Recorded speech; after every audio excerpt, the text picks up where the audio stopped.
good day to you this day of your time. How are you all?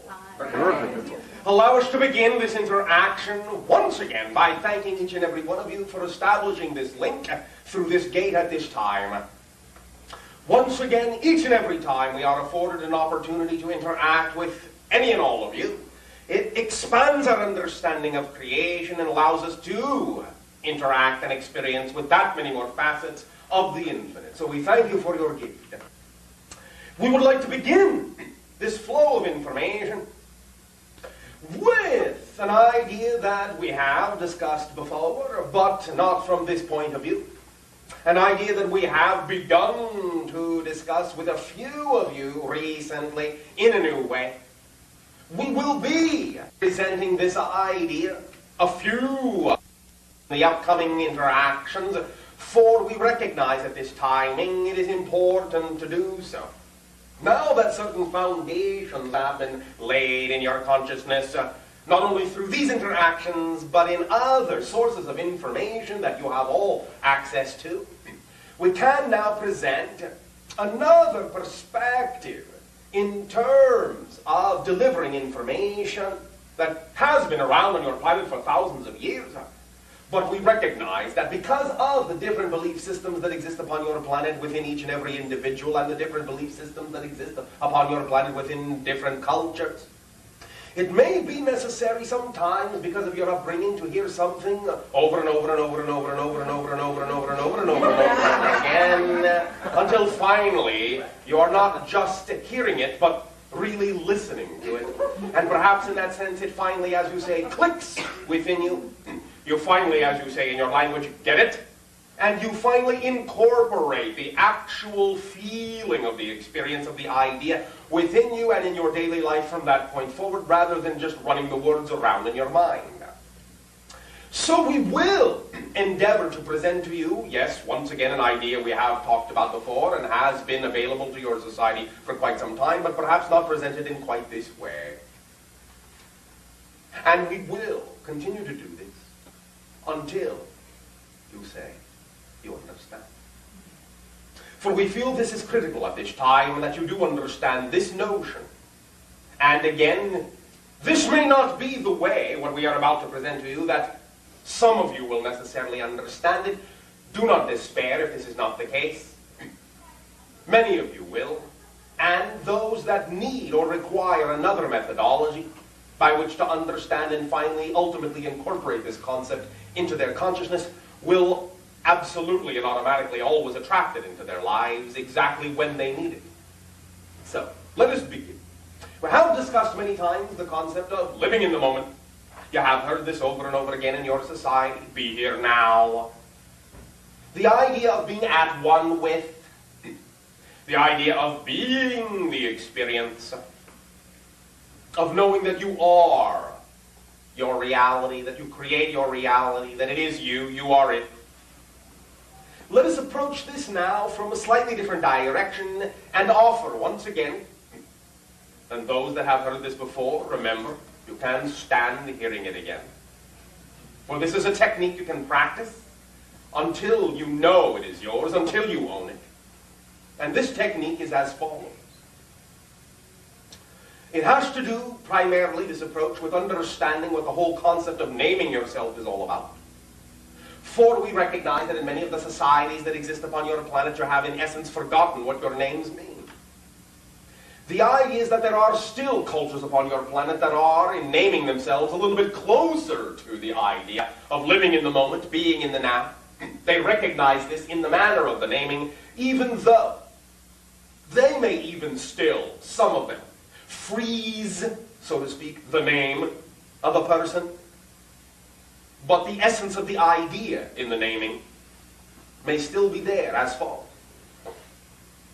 To use as a reference, to use as an analogy, we will call upon the idea of what you call your Native American culture and remind you of how many of them, in that sense, name themselves.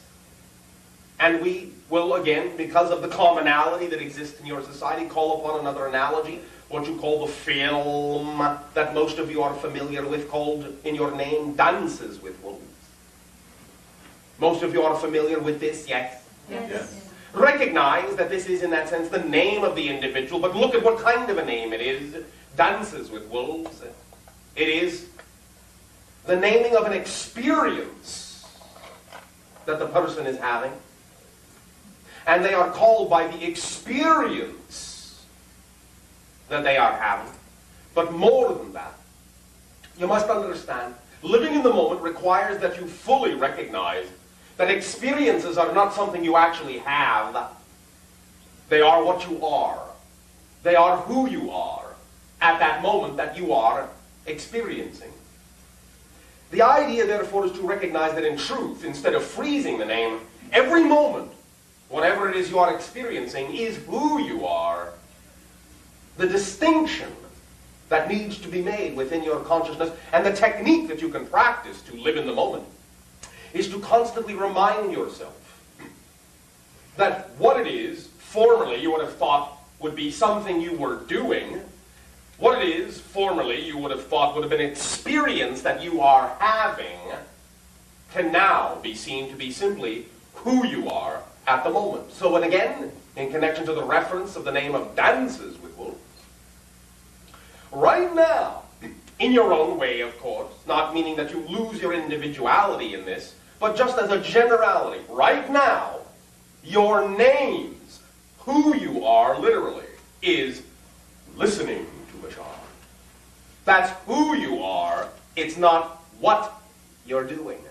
It's who you are. You are, your name is, listening to Bashar. In the same way that you have the name Dances with Wolves.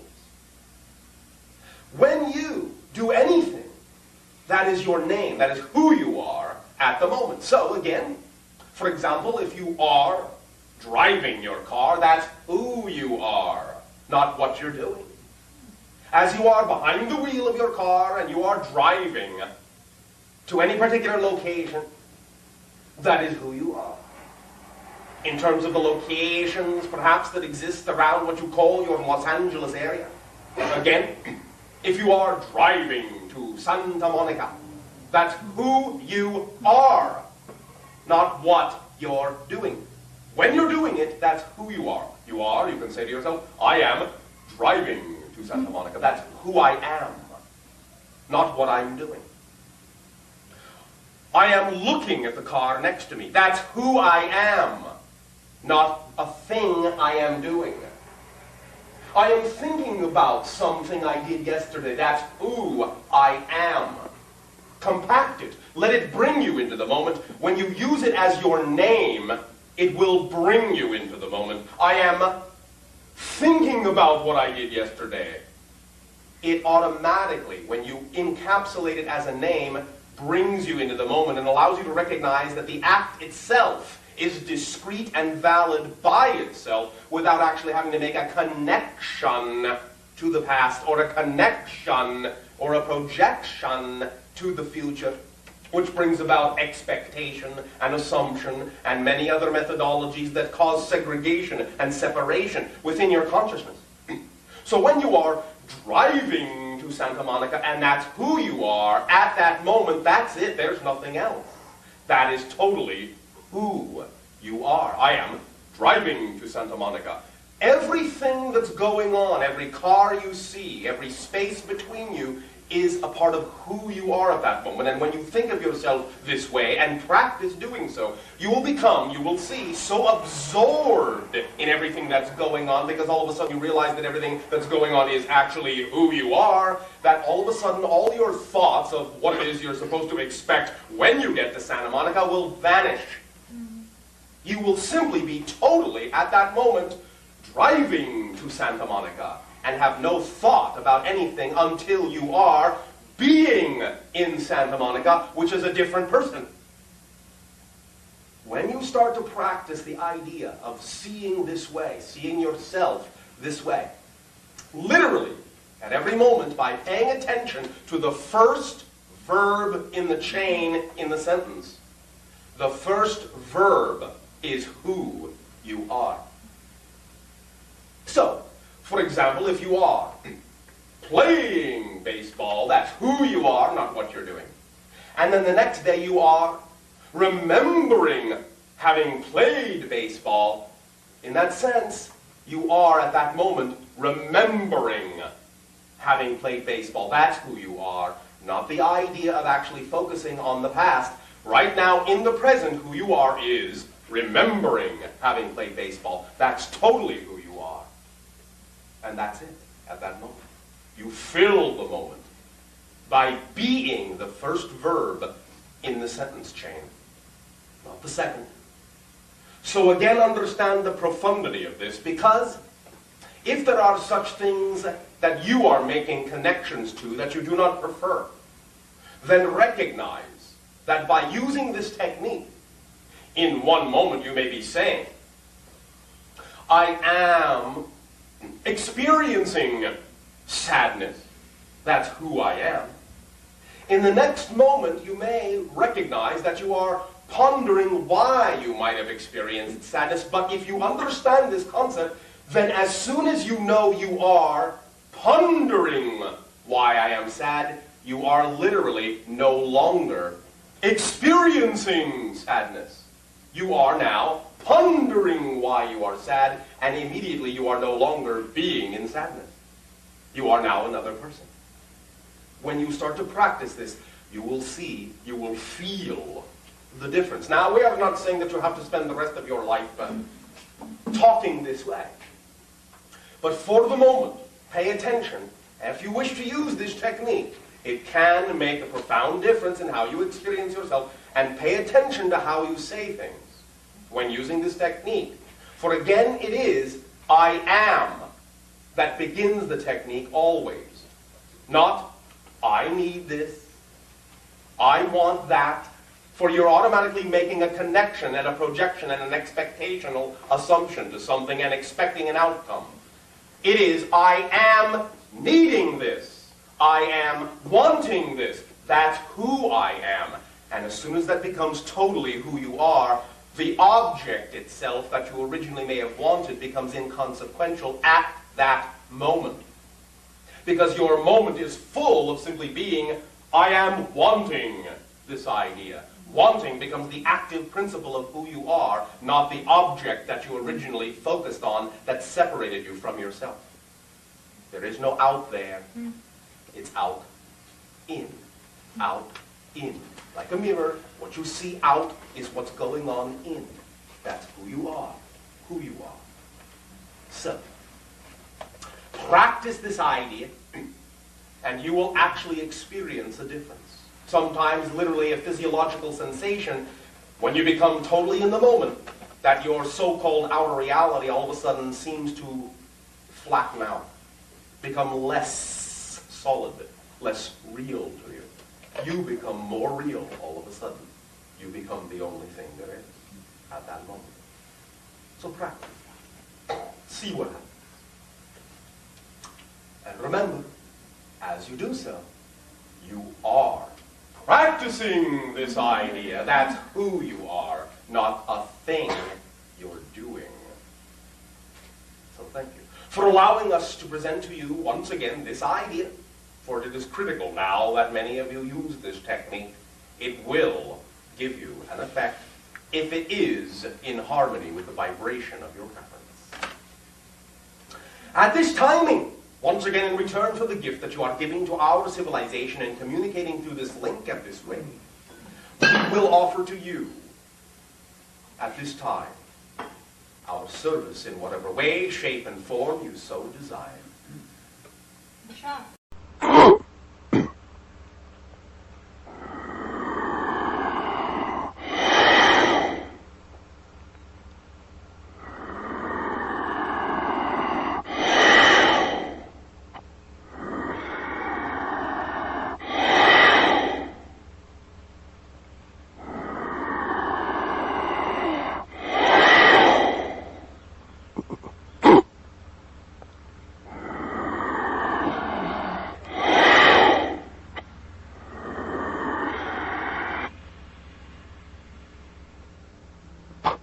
Say good day to you this day, your time. How are you all?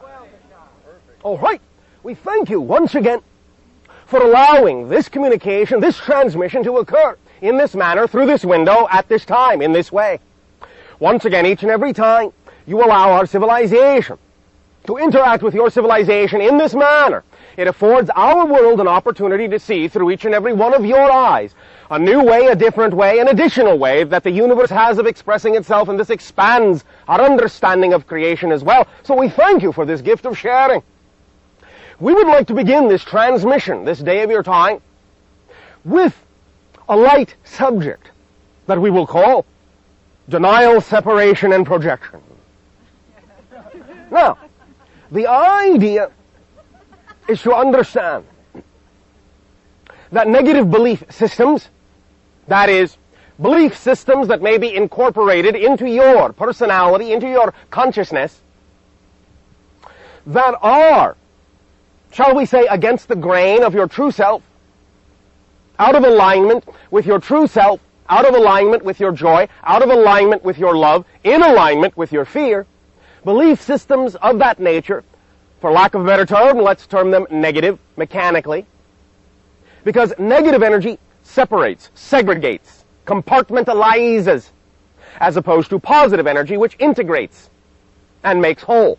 That is the mechanical definition, positive and negative energy. Belief systems, then, that your personality may have been fed since childhood, that may still be with you in your consciousness, may allow you then to experience the idea of fear, and in experiencing the idea of fear, it brings with it many times an inability to recognize what is going on in your consciousness. It has, in a sense, separated you from awareness of yourself. And thus then, when you encounter circumstances and situations in life that may interact with those belief systems, or more euphemistically, as you put it in your language, that push your buttons, you then may find yourself, rather than being aware of what the belief is that is causing the reaction within you that is negative, you may simply go into the idea called denial, which is simply lack of awareness of yourself. And you may then, because you are compounding the negative energy, go into further negative energy, which would be separation.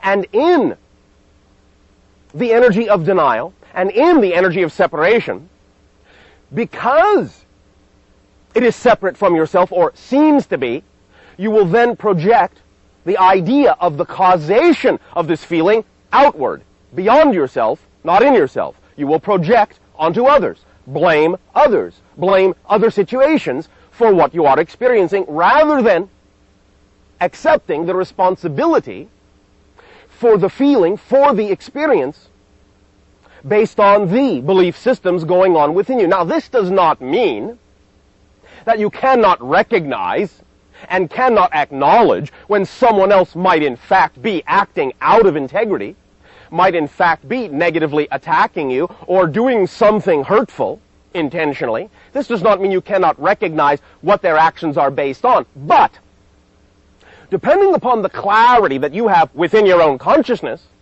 depending upon the level of awareness you have about what belief systems you yourself have bought into, you can, regardless of anyone else's intention, you can utterly determine the effect you experience in your life. You do not have to react to any given situation or circumstance in any particular way. You can decide how you will use the information, how will you use the idea in your lives, how you will integrate the information. You can decide to experience it in a positive way, to get a positive effect out of it, regardless of what they may have intended, consciously or unconsciously. All you have to do, first of all, is recognize that if you do start to react and attack back, that is simply the mechanism of separation, of projection, based on denial or lack of awareness of the negative belief systems that you may have bought into that are perched within your unconscious self.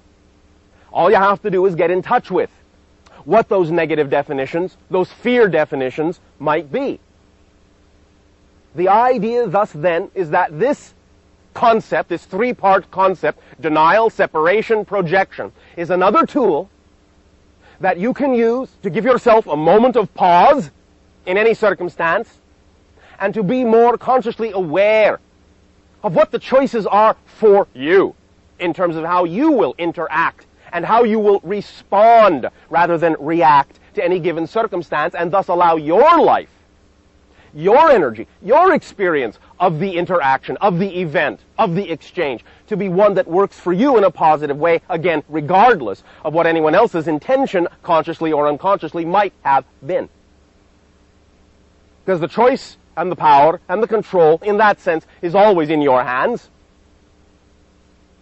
And reactions are usually, in the negative sense, only based on the fact that you have incorporated within you belief systems that are out of alignment with your truth, your joy, your love, and are in alignment with your fear, your doubt. And remember, fear is your own energy. What you experience as the sensation of fear is your own energy. And it is exactly the same energy as the energy you experience when you experience love and joy. It is exactly the same energy, but it is a different frequency of that energy. Why is it a different frequency? Because when you flow or channel your energy through your personality, through your consciousness, and your consciousness has a negative belief system within it that it's out of alignment with your truth, that energy will be experienced as the sensation you call fear. When you experience your energy or channel your energy through positive belief systems, you will experience the same energy as the frequency of joy and love. But this is also a very powerful tool, because it can help put you in touch with where you're at, what kind of belief systems you have. Because if you find yourself experiencing fear, that can tell you you have a belief system that needs looking at, that needs clarifying. We have many times, and many of you have heard this, use the analogy of the instrument on your planet you call the piano. If you are playing a wonderful song that you love, and all of a sudden you hit a flat note, a sour note, you do not run away from the piano screaming, vowing never to play it again, usually. You will simply say to yourself, that key needs to be tuned, to be brought back into harmony with the rest of the keys. That's what fear is. It's simply a flat key. It is simply letting you know you have a belief system that your energy is channeling through that results in this frequency. If you want to bring that key back into harmony with the rest of your beliefs, then use it to find out what kind of a belief system you would have to believe, what kind of idea you would have to buy into, what kind of perspective you would have to hold to be true in order to experience that kind of a reaction. Once you use your fear in that way, it will automatically transform, more or less quickly, into curiosity and imagination. And you will be able to use that energy to delve into yourself and find out what that belief system is, and then change it into a definition you prefer, which then, by doing, will automatically replace the old one. Why? Because you said so, that's why. No more complicated than that. No extra process needed, unless you insist on one, but that's your choice.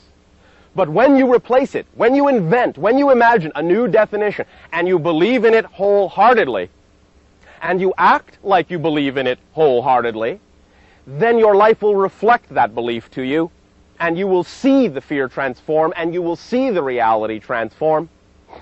But again, I remind you, as I always will when this point comes up, it must be an unconditional change. You must change the belief because that's who you say you are, not because of what you think it will get you. Yes, I will be happy if this happens. I will be happy when this happens. Yes, I will change my belief because I know it will change my reality to look like this or look like that. That's conditional. It needs to be unconditional, which means you need to change the belief and live in the state you prefer to live just because that's who you say you are, even if nothing else were to change. You see, the mark, the measure, the symbol of whether or not you have really, really changed is that you start to respond differently, more positively to what's going on outside around you, even if what's going on outside around you stays the same. It is not the mark of change that your outside world changes. It will, but only after you don't care if it does. That's the paradox. You have to change for change's sake, for your own sake, because the change is representative of simply who you are, and that's it. Not because of what you think it will do, or who you think it will change, or what you think it will get you.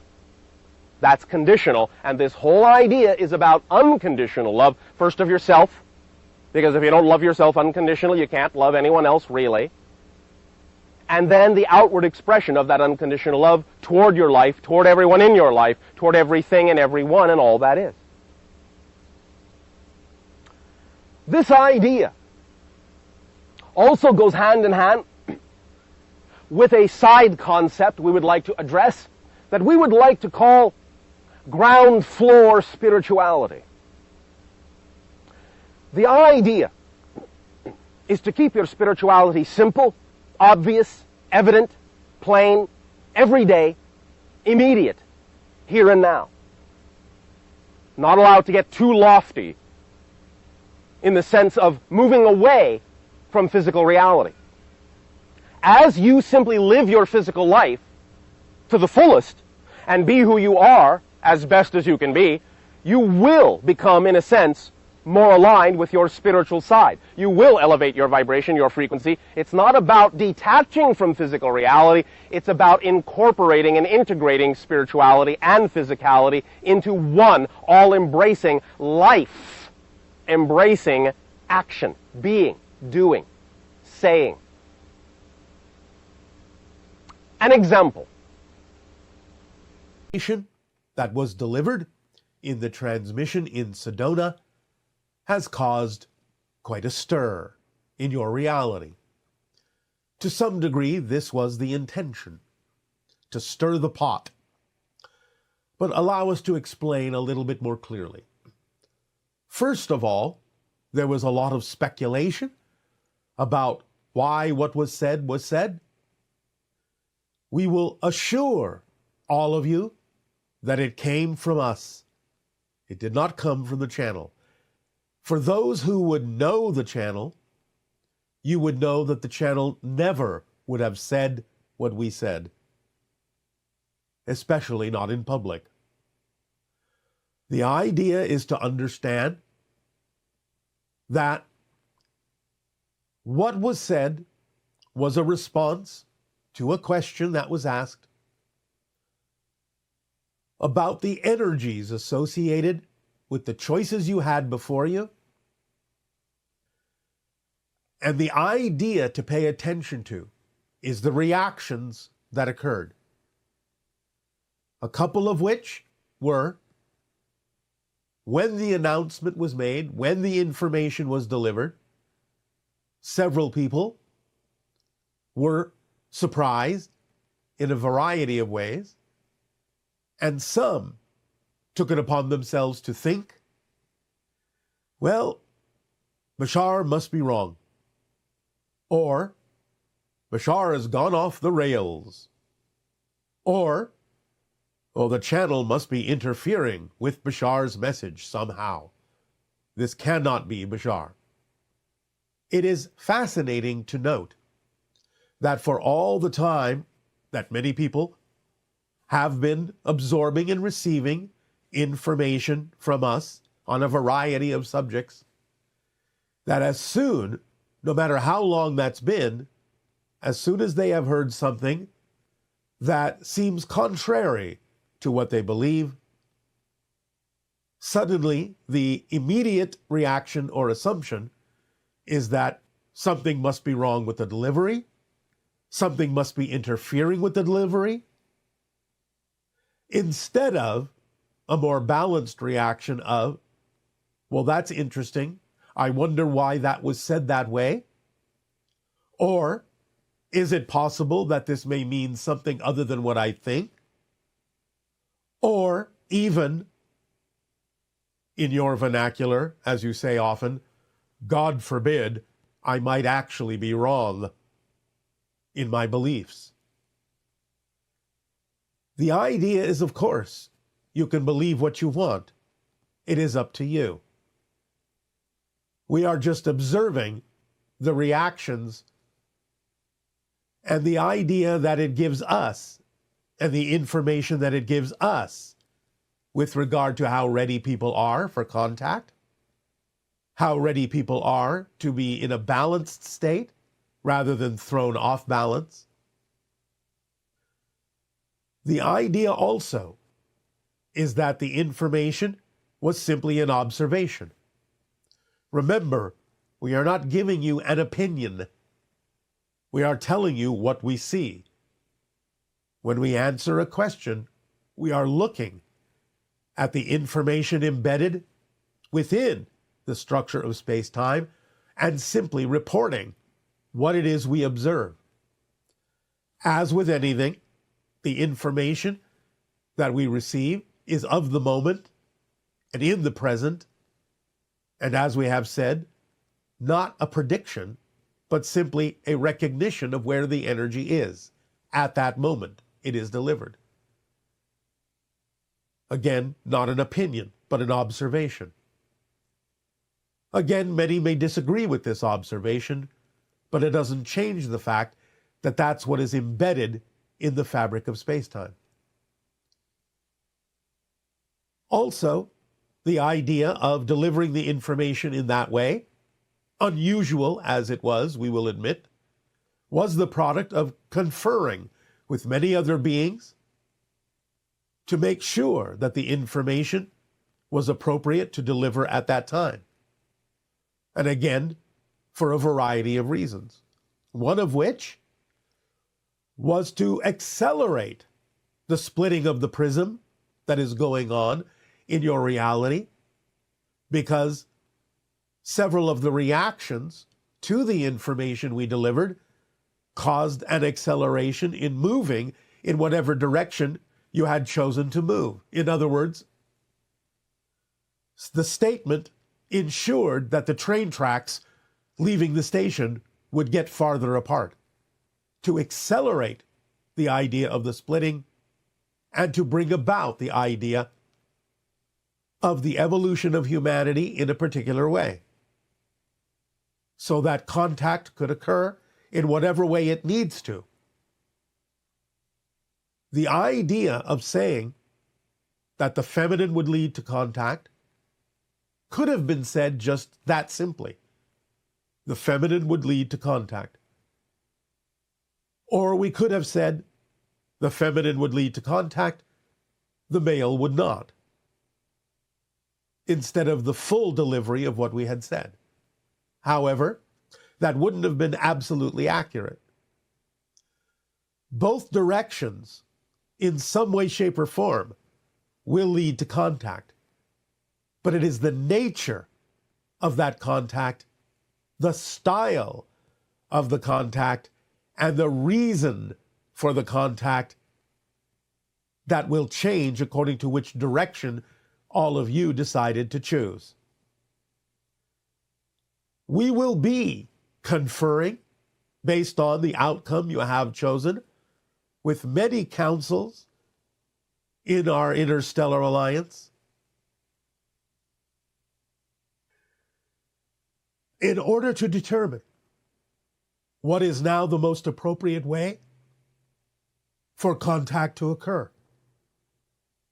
It will have shifted a little bit based on your choices, but it will occur. It is, in fact, at this point in your timelines, inevitable. We have said that it will occur within the next 5 of your years. This may still hold true. The idea is that there still can be a major event sometime in your late 2026, early 2027, that will begin this process. Again, not necessarily saying exactly the nature of this event or the causation of it. But like anything in creation, you will experience it in whatever way you have created your reality to be based on, whether out of love or out of fear. Not saying that the contact itself will in any way, shape, or form be fearful, but that the style of the contact may take its cue for whatever energy exists at the time in which it occurs. This will be the reason for much consultation, discussion, conferencing among us, so that we may determine the absolute correct timing, the absolute nature and style of the contact that will serve humanity best. But I do, in fact, repeat, it will be for the benefit and service of humanity, no matter how it is brought about, no matter what style it may appear in, no matter what course it may need to take, based on conditions that exist at the moment we determine that the timing of contact is appropriate. We encourage all of you to remain in a positive state, no matter what your belief system.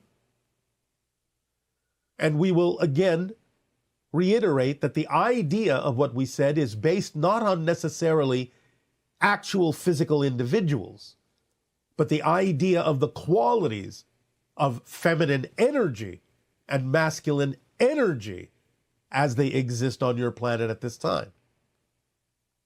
To take stock of either energy and to understand the importance and value of balancing that energy within you,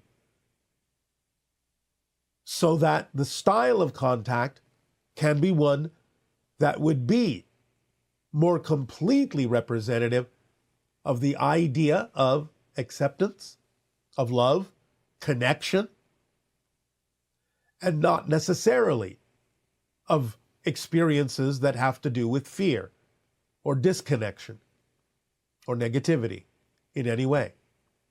Again, it will be for the service of humanity in the style in which it occurs.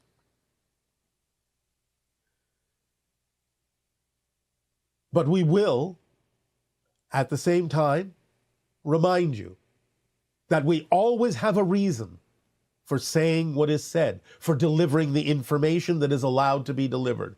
There is always a purpose to it, even though you may not always be privy to that purpose. There are many things going on behind the scenes on your planet, some positive, some negative. Allow yourselves, without dissolving into conspiracy theories, as we have outlined in Step 1 of the Interstellar Alliance social experiment, but allow yourselves to understand there are many things going on behind the scenes. You have or are about to enter a new age on your planet, a new age of ideas of control, ideas of power, ideas of oversight, ideas that may bring about what appears to be a relatively peaceful world, though it may not necessarily be for the reasons that you think. Until such time as contact occurs to illuminate what is actually going on your planet behind the scenes, and to bring about a new understanding that will, at that moment, allow humanity to truly decide what direction it wishes to go in, how it wishes to evolve in the future, and how it can finally give up the illusion of power and focus on the power of the illusion. There are many things that are occurring, and many ways in which we will communicate this idea in upcoming transmissions, revealing a bit more each time, and also more of how you can, in your own energy, remain in a balanced and positive state For do remember, as we have always said, it's not about what happens as much as it is about what you do with what happens that determines how you experience your reality. There are some who will, in the upcoming times, in the upcoming days, weeks, months, find that what they thought was true is not so much. So we encourage everyone to remain in a balanced state, no matter what you believed to be true before, for there will be a new truth, a new understanding when contact occurs that will be revealed to you to allow you to open your eyes and see clearly for the first time in a long time how you have arrived at where you have arrived and where you can go from here should you decide to choose the path that is offered to you from your galactic family. All of this is said with the deepest love and appreciation and gratitude, and a reminder that Earth is a tough school. But despite all of that, it is a play that you are acting out on a stage, and regardless of who you may label, a hero or a villain, remember that you are all actors, and that once the play is over, and you allow yourself to come from your soul center, you all recognize that you all simply chose to play a part that would allow for certain challenges to be faced and changes to be made that would thrust you into the future in a positive evolutionary path that will benefit all of humanity one way or another. And that the divisiveness that you now experience will become the very grounded foundation of the unity that you will create in the near future, in the days and years to come. So watch your definitions and understand that just like the actors in a play, no matter who is playing the hero, no matter who is playing the villain in anyone's eyes, when the play is done, all the actors will get together, give up those identities, and truly settle down to share a meal as colleagues, as friends, as family. Unity is inevitable, but only through the validation of the differences. In positive ways will that occur. We will remind you of this over and over again. And the ultimate reminder will be when we are face to face with you in the near future, at the time of contact, which is now, depending on style and regardless of style, inevitable. For you have crossed a threshold, you have tipped the scales, and it is on the horizon.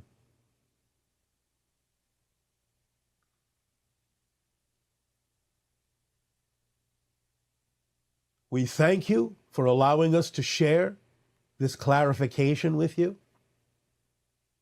Please take it in the spirit in which it is intended, and understand again, we always have a purpose and a reason for the information we deliver to all of you, though you may not always be privy to that reason right away.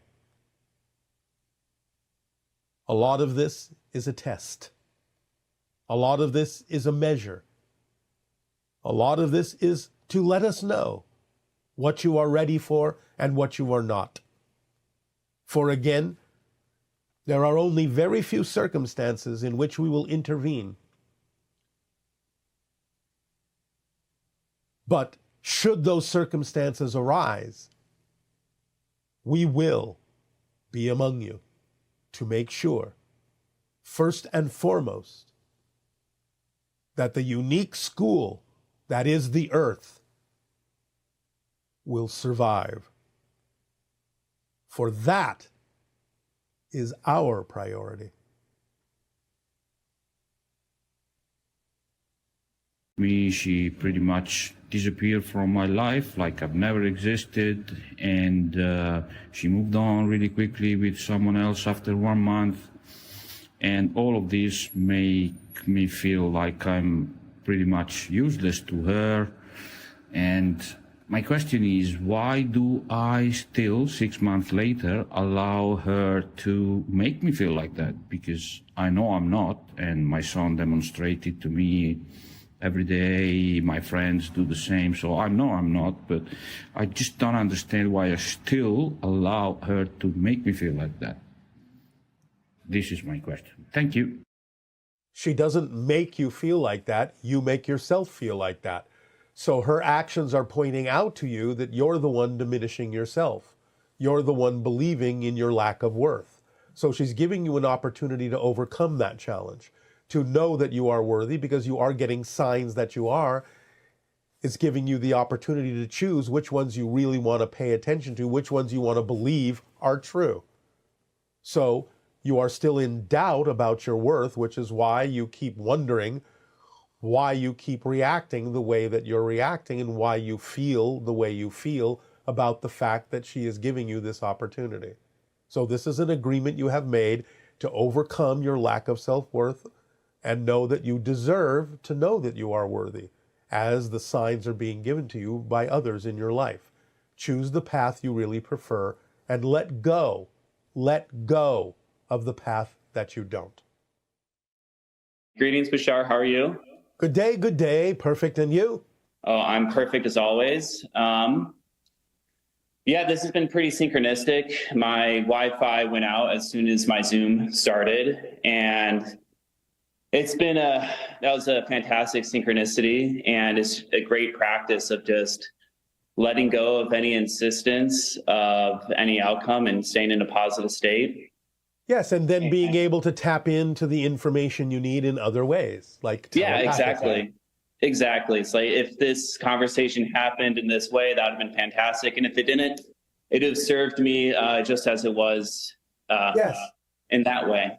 A good lesson in the idea we have already mentioned in this transmission, that it's not about what happens, it's about what you do with what happens that makes the difference in your reality. Yeah, so, amen. Well done. Amen. So I was in Sedona for your transmission back in September. And I know, a lot of people were taken back from the political statements that you made.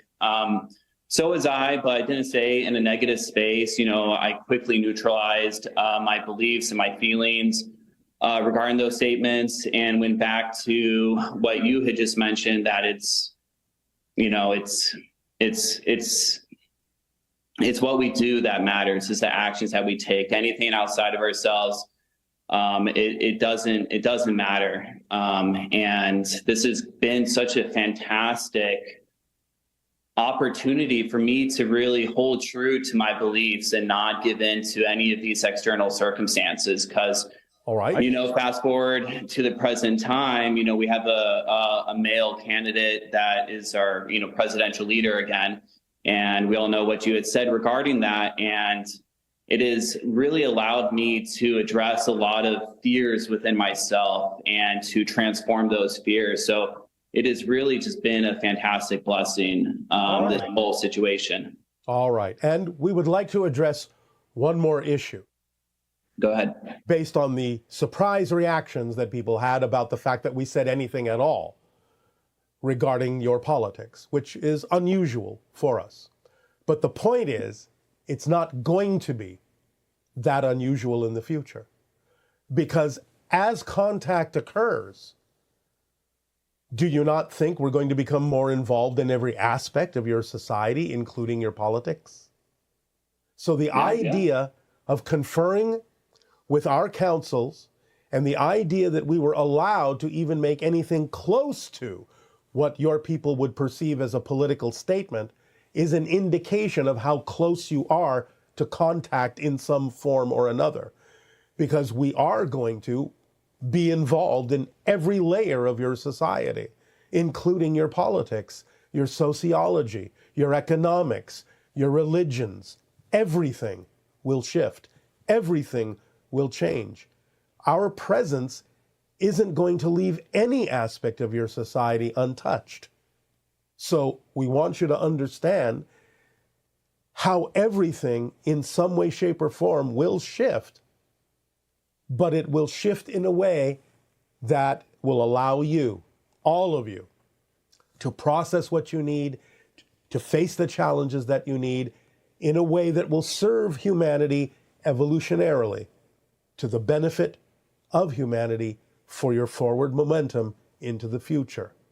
So realize when you are asking for contact, it doesn't mean we're going to remain aloof or separate from you in terms of the things that happen on your planet. We're going to be involved in every aspect of your society in many different ways, technologically, sociologically, politically, religiously, spiritually, really, economically, everything. So that's what contact really means. The fact that we could address something even similar to a political comment shows you how close you're getting to having our involvement on your planet. Okay, well, yeah, thank you for those words. And I like to bring up another event that occurred to me when I was in Sedona. Yes. And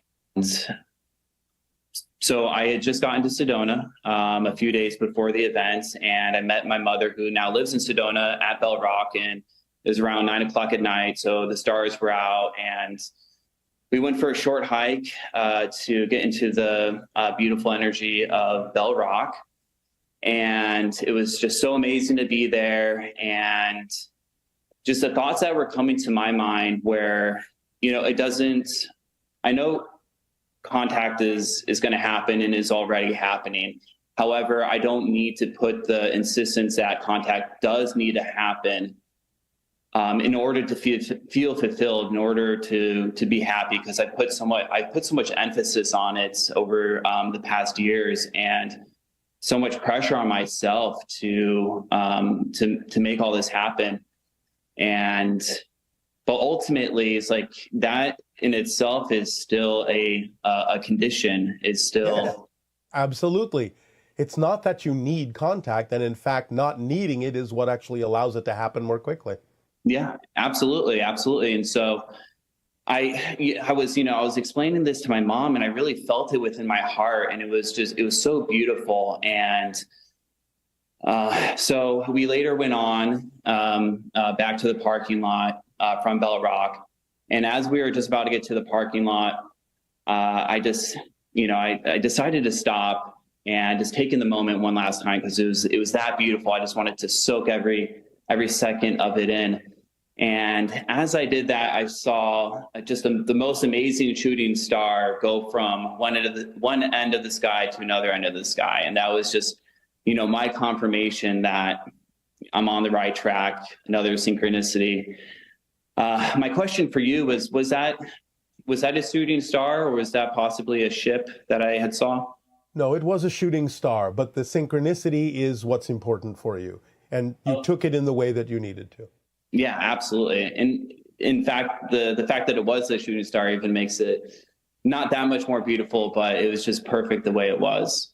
So, yes. Okay. So one last question. I've had a few gray owl encounters, and I know others have as well. What is the connection between the grays and the owls?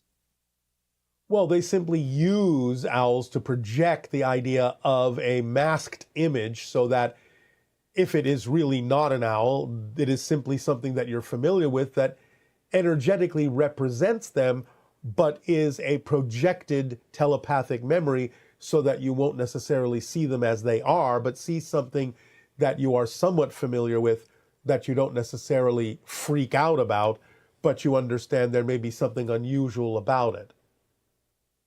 It's called a screen memory. Okay. Why owls though? Why not another bird or another animal? Well, they have very large eyes. Okay. like the grays. Okay.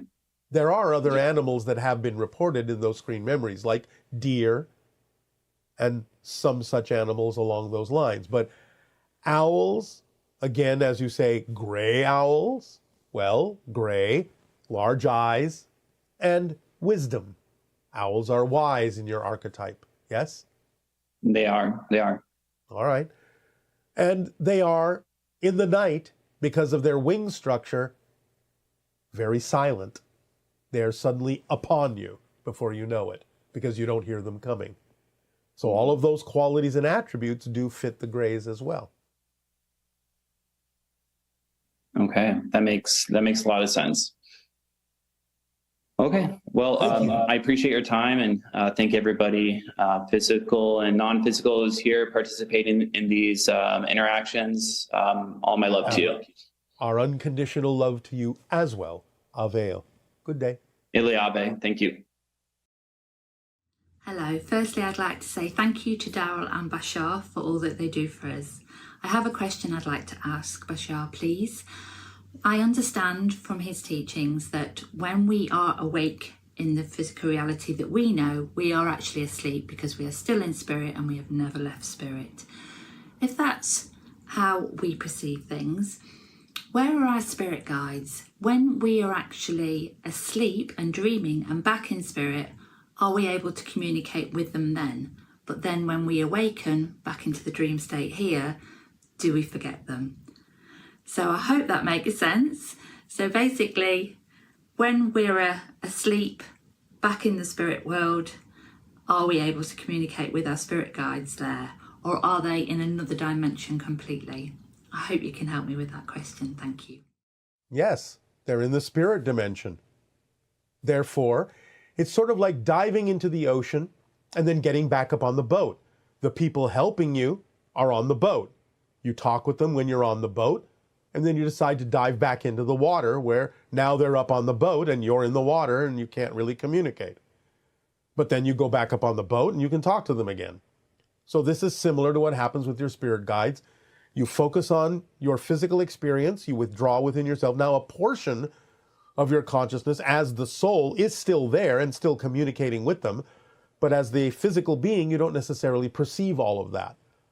But when you go to sleep, when you relax and go back into the connection of your spirit self, then yes, you're having communication. Sometimes you may remember them as dreams, or you may not remember them at all.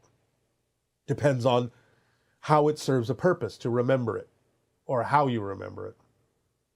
But yes, that's basically what's happening. You focus down into physical reality. You want to focus on your physical life. You don't want to be interfered with. You want to be left to your own devices. The guides up on the boat will guide you subtly through synchronicity and a few other kinds of methodologies. And you can communicate with them freely when you're back up on the boat, but they leave you mostly to your own devices, just guiding you gently when you're under the water, when you're back in physical reality. That's just the way it works. It's the way you want it to work. Good day, good day, good day. Good day, Bashar. What would you like to discuss? Well, I'd like to thank you, my deep appreciation to you for this interaction. And I would like to start with discussing step 5, volunteering of the Interstellar Alliance social experiment. Yes? I joined something called a threshold choir, which is a small choir of people who sing for people who are transitioning into spirit. All right. Hospice patients.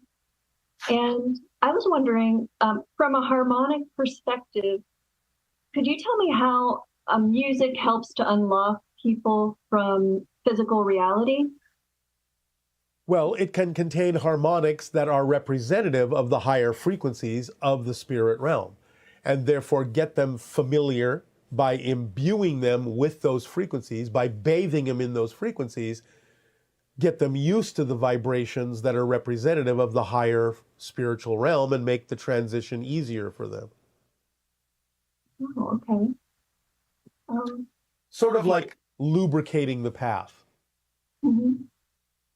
Putting them in a calm state that allows the transition to be smoother by bathing them in the harmonics of where they're going. Oh, interesting. You recently described how our birthing process will evolve, and that we're going to be like in a dream state, and then we'll come out of that, and there will be a baby there. That's simplified. Yes, but that's many, many years down the road. Yes, and I was just wondering, could you similarly describe the dying process, how that will evolve? Again, far in the future, as you know time to exist, it will simply be that you will step out of, quote unquote, the body. You will expand yourself back to the soul level, the astral level, and the soul spirit level. The body eventually will no longer even be left. It will simply disappear back into energy in the way that it was formed. Okay, is there any transitional phase before that that we're heading yes, toward? again, it will be that the body will still be in your physical reality, but there will be no infirmity, there will be no illness. You will simply decide to leave. You will simply step out of it. Okay. I was also wondering if you were surprised by the election results. No, not at all. Okay. I just have one more question. Now with step 6, the CE5s. Yes. Do you have any? It's getting colder here. I've been doing some here, but it's getting colder here, and I was wondering if you have any suggestions for other types of group gatherings where we can make ET contact, maybe indoors or in an environment. Do you think that being inside a building would in any way, shape, or form be an inhibition for extraterrestrial contact? Well, how would we see them if we were inside, really? I mean, we just look out the window? You can either look out a window or you can allow certain phenomenon to appear inside the building, like spheres, Okay. energy spheres. That's a good idea. So, right. no, you don't have to be outside to experience contact. Invite them in. Okay. That's a great idea. I'll just use my creative imagination to come up with something. All right. Many people see orbs inside buildings, and some of those are representative of ET contact. Some of them are representative of spirit contact. So it's absolutely no impediment at all to have a building around you for an orb to go right through the ceiling or right through the wall. Remember, they're not in the same phase that you are. That's not going to stop them. Yes, I appreciate that point of view, because I don't think most of us were used to doing it through CE5 outdoors, and it's not as common to have indoor ET contact gatherings. Yes. All right. But again, it's not going to stop it from happening. Mm-hmm. It'll just happen differently. That's all. All right. Well, thank you. I really appreciate this time we spent together today, and I love you. All right. As do we appreciate it, and our unconditional love to you as well. Good day. Good day.